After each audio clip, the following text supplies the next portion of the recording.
pour revenir sur la forme, j'écris à haute voix, en fait. Je le dis.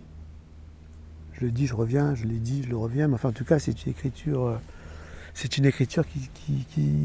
se construit beaucoup à partir de la tradition orale aussi. Il y a une oralité. Voilà, ce sont des écrits oraux.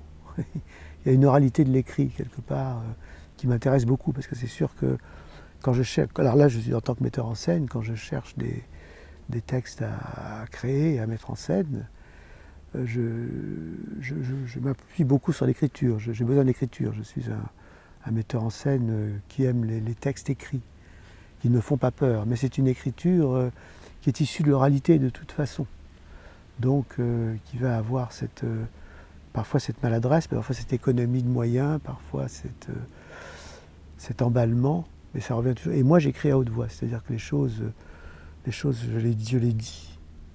Elles passent à la page, je les redis, elles repassent à la page, et c'est ce va-et-vient entre le dit et l'écrit qui finalement va j'espère,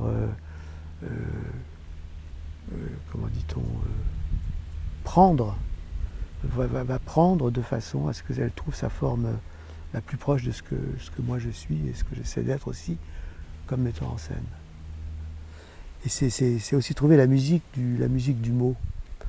Parce qu'au théâtre, ce qui est intéressant, c'est qu'on est à la fois dans le mot, on est dans le dire, évidemment, beaucoup dans le dire et dans le mot, mais on est aussi dans le faire, dans l'acte.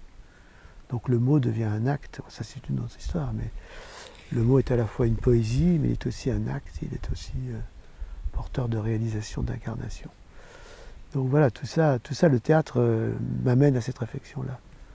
J'ai lu beaucoup de romans, et je lis encore beaucoup de romans, mais c'est une forme, par exemple, que moi j'aurais du mal à complètement aborder, je ne sais pas. Mais voilà, enfin, ça raconte aussi des histoires, c'est pas abstrait, hein, ce texte, raconte des histoires, même parfois qui sont comme ça, croquées en quelques instants, en quelques paragraphes, et la personne, la situation.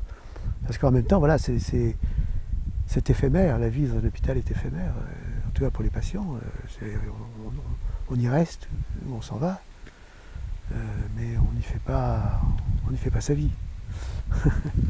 Donc voilà, donc c'est aussi cette immédiateté, c'est aussi ce que je trouve très intéressant, parce que raconter des histoires, c'est quand même au cœur du théâtre. Moi je trouve que le théâtre est un lieu où l'on raconte des histoires.